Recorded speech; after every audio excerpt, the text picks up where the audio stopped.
President Trump has said the US states of Texas and Vermont will allow certain businesses to reopen from Monday.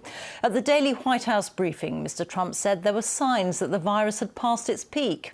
In major cities around the country, demonstrators have been demanding an end to the stay-at-home orders.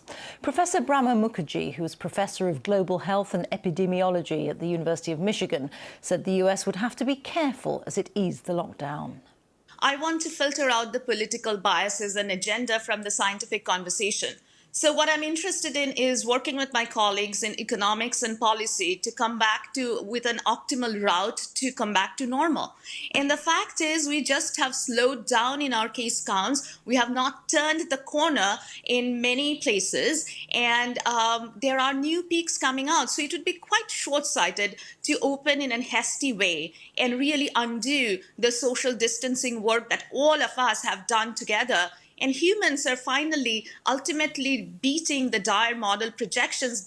So we have to be really careful as we reopen. So I think we have to go through a step of stabilization and then reactivating the workforce. So that's my own opinion, that it's not the question of the number of case counts or time, but we have to look around and say that are we ready to follow the three principles of test, trace, and treat, and then work on the viral control and the economic recovery simultaneously. Professor Brahma Mukherjee speaking to me a little earlier.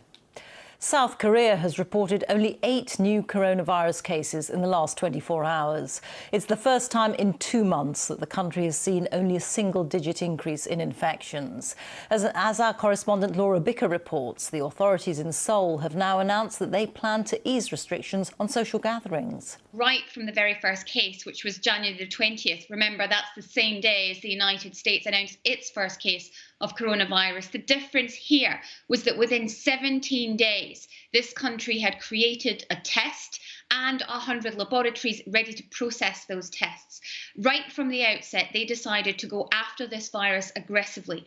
And way back at the end of February, when I was in the worst hit area of Daegu, and there were around 100 ambulances lining outside the hospital, I said to officials, "Are you ever going to get this under control?" They said to me at the time, "Yes, we are determined." And now, just 8 weeks later, here we are, and they have now announced 8 new cases.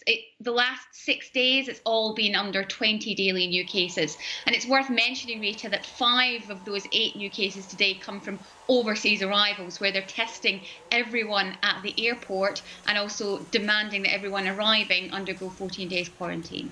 And what was it in South Korea that gave them this efficiency and determination? Had it been previous experience? And South Korea had been exposed to SARS, hadn't it? Yeah, so it's not just SARS, it was MERS, it was Middle East Respiratory Syndrome back in 2015. South Korea had the worst outbreak outside of the Middle East. And at that time, they realised that they couldn't trace where patient 0 had come from and where he had travelled to.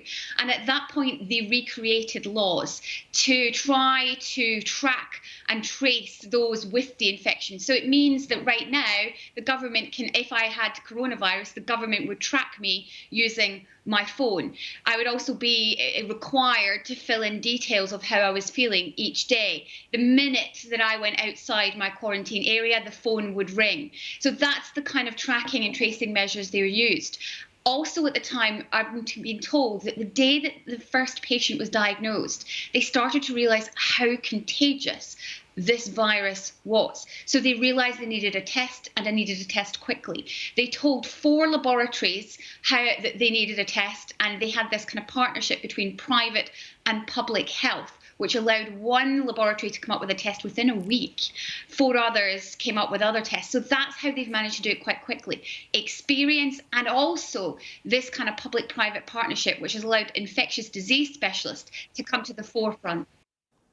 The BBC's Laura Bicker there.